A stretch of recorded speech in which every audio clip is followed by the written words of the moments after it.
Taylor Swift and all the, as Mock would say, hullabaloo that's surrounding her. So what do you make of all the right-wing conspiracy stuff that's floating around right now about her and Travis and the psyop? I mean, all the psyop stuff. It's nutty. Do you think it's nutty. crazy? I mean, like there are certain corners of the right that have lost their minds on the conspiracy stuff, and I'd love for them to just come back in the fold. Like, just please, we can't afford to lose anybody. Like, we don't have enough numbers to begin with. Yeah. There's more Democrats than there are Republicans, and half the Republicans have now become independent. So, like, we can't lose the right flank to weird conspiratorial thinking about Taylor Swift. Mm-hmm. So come home, come back. Yeah. Like, they've been untethered. There's no plan between the NFL and the refs and the Chiefs and the 49ers and Taylor and Travis and Joe Biden to give him the election. What about people really do believe this, and they're convinced that there's number theories, and the people that are convinced of it are surprising me. Like seeing Vivek pick this up, and some of the more popular conservative influencers that are just determined to make this a thing is just blowing my mind. I mean, I think there's some cynicism there. I think some people who are pushing it just want clicks. I mean, on Twitter now, on X, you get money for the more engagement you get. So it's fine to say outrageous things because the whole name of the game is getting clicks and getting likes and getting it retweeted. So there are some cynical people doing that. Vivek, I wasn't that surprised. He's conspiratorial. I like Vivek, but he's definitely gone conspiratorial since he threw his hat into national politics. So, like, if you're going to suggest 9/11 was an inside job, this is right up your alley. Yeah. It's like if you believe in Pizzagate, which is a very big thing in the Q community, you easily buy this. I get it. I'm not with you at all, but I understand it's all the same cast of characters.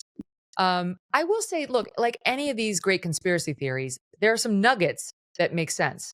Like, we were watching the game last week when the Chiefs won, and my husband, who's as far away from a conspiracy theorist as you can get, was like, these refs are totally putting a thumb on the scale for Kansas City. They want, the NFL wants Kansas City to go to the Super Bowl because money, because of dollars. Oh, totally. Yeah. Right? Because Taylor, going, you saw the numbers, like she boosted the final viewership of that playoff 330 game. million. Yeah. Yeah. That makes perfect sense to me, that like the NFL would really be wishing for this to happen. But the connection to let's just stop. She's going to endorse Joe Biden. She's going to vote Democrat. She's going to tell all of her little followers to get registered and to vote Democrat. Maybe they'll get registered like 35,000 did after that concert where she said it. And then they're probably not going to vote. I've been doing this long enough to know how this goes. They don't vote. Young people don't vote. I love that optimism. Yeah. Cause I mean, that poll that came out, what was it? Like a Redfield and Wilton strategies poll or something. I don't even know. Anyway, but I look at that and I think, okay, 18% of eligible voters are going to vote, or at least be skewed by who she votes. I don't really buy that either, because I have young people in my life who are of that age that can vote and that like her, but don't give a crap who she votes for. So I'm not buying it either, Megan. And you guys have been around long enough to see all these election cycles. Every celebrity's a Democrat. Like, who do the Republicans have? Like there's Kid John Rock. Voight, Kid Rock. Like, okay, I like those guys, but like the Republicans have always been up against this. They don't win elections based on celebrity endorsements, or they would never have won ever. It's true. So I'm not worried about this. And who cares? Like Taylor Swift, she's fine. It's a little much for me too. Like seeing her in the booth every game. It's like enough. I've had enough. But yes, we go through cycles with these celebrities. She'll come back down. She'll go back. Like, people need to relax. You think? Okay. Yeah. I don't know, man. She's been, I mean, her star is way up there right now. And of course, I just look at them like it's a fun love story. The people that actually think this is a made up fake relationship, I'm just like, what?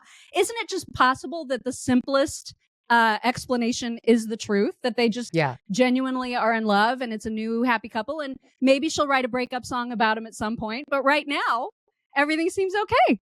You're the optimist. I don't know. I have no idea what the basis of that relationship is, but I do know for sure Hollywood couples get together for PR. I mean, I know that just from having been connected to that industry for a long time. Some of them do get together just to get on magazines and get good PR. I don't have any reason to believe that's what's happening here, but look, if I had to put money on it, I would say he's in more danger than she is of getting dumped.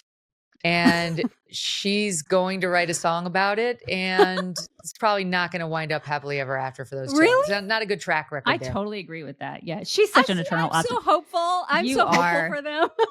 God, and she loves Valentine's Day so much, Megan. You're the one. She's the one. I'm the one. Care less about Valentine's Day. She's the one. I go all Johnny Cash I love on Valentine's Day. I wear all black. Yeah, she's the one. Mm-hmm. Yeah, we don't do in my marriage. We don't do Valentine's Day. Like, there's nothing. I'm not expecting, nor do I want. You know, that we may have some Valentine's Day action, but yeah, totally. Yes, it's an excuse. You're still recognizing it. Then you're still recognizing it as Valentine's Day action celebration. And that's a perfect way to celebrate, I think. Yeah.